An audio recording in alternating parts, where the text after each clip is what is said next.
taas pa rin ang lagnat mo, anak. Ilang araw ka na parang hindi bumababa yung lagnat mo. Kapag hindi ka pagdumaling, dadali na kita sa ospital bukas.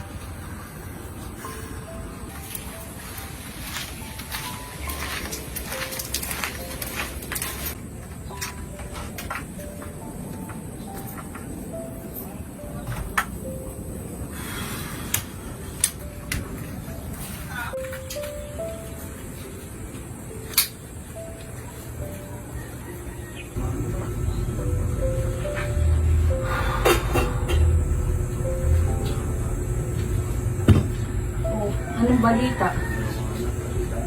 Mahal, pasensya ka na ha. Ito lang yung natala sa sakad ko eh. Tapos nakasalibos yung utang natin. Ito lang? Kulang pa ito sa pagbili natin ng pagkain. Yung anak mo may sakit pa, kailangan natin siya ipa-ospital. 250 pesos? Ay sana aabot ito. Pasensya ka na mahal ha. Marami na kasi akong utang kayo kasi. Pero kaya bukas, susubukan ko ulit mga business.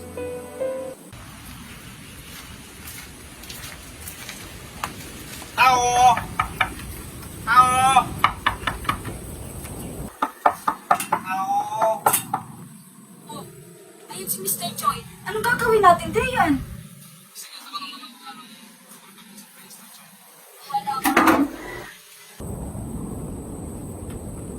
Magandang araw po Mr. Choi. Wala maganda sa alaw ah. Wala maganda ah. Asa na bayad daw pa na bay? Pasensya ka na Mr. Choi. Ano pasensya? Wala pasensya. Nakalambuan pa kayo, wala bayad. Wala talaga ako ngayon eh. Pasensya ka na. Sabi mo nakalaan na araw, balik ako ngayon. Tapos ngayon balik ako, wala pa din. Mr. Choi, ako'y makikiusap muli sa iyo. Pagbigyan mo lang ako sa pagkakataong ito at susubukan kong makakuha ng pera o makabali sa akin. Sige.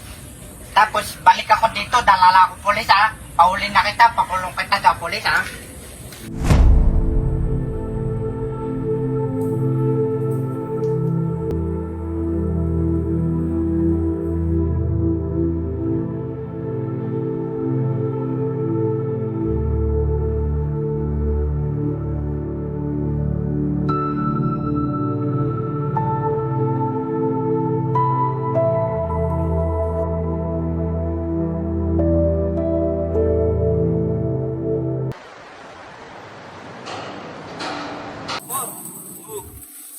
Dito ka. Tagal mo na wala. Sir, pasensya ka na. Kasi sa hospital na kami. Wala ako na ng trabaho. Wala ibig sabihin. Wala ibig sabihin mo.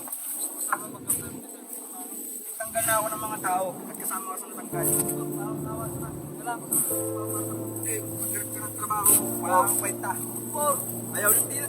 Ikaw kailangan ng mga... Parang awa nyo na. Ikaw kailangan ng mga walang kwentang tao.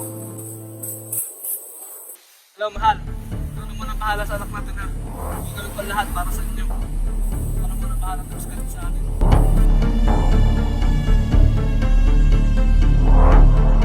Pwede naman tayo. Pare, asyan, ayos. May panabong na naman ako. Naman ka na ito. Mastro. Itong boot.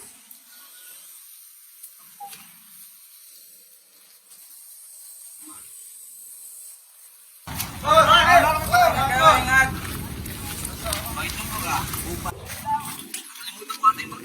Saan, pare? Turuan niyo ako. Balik na lang ako siya.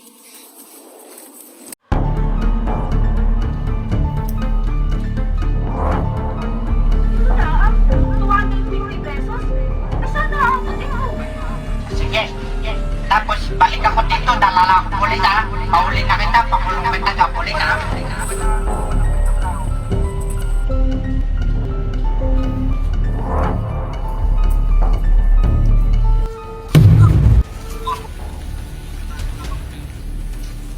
Harap malaki. Harap siya. Ano? Kasi nga din yun, no? Kasi 40. Ay, yun. Huwag ka lalapit! Huwag ka daw! Lalapit! Mga yun. Ay, ay, gago ko si Flor na. Na-hostage. Tara, siguro. Tara! Hello, sir. Meron pong nangyayari dito hostage taking sa Barangay Comunidad po sa construction site. Pwede po bang makirespondehan ito? Maganda dyan. Good morning, men. Nakatanggap tayo ng isang report tungkol sa isang stage D installation. Eksakto zero, isang construction site. Sergeant Larita, ikaw ang magsisilbing negotiator natin. Interest, secure the area. Siguraduhin nyo na wala makakalapit sa area. At ang pinaka-importante, iligtas natin ng buhay ang biktima. Naiintindihan? Sir! Sir!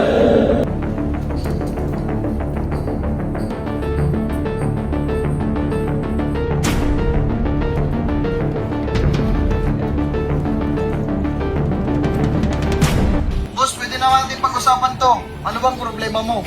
Ito kasi taong to eh. Sinasabi ko na sa kanya, kailangan ko ng trabaho. Nasa ospital ang anak ko. Kailangan ko ng pera. Pero hindi ako pinapakinggan. Sir, isipin mo na lang ang magiging kinabukasan mo at ng pamilya mo pag itinuloy mo yan. Sir, isipin mo na lang ang magiging kinabukasan mo at ng pamilya mo pag itinuloy mo yan.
Dahil nakarasan namin sa ikaw ay mahirap na makihimik at kumuha ng sariling mga bugat.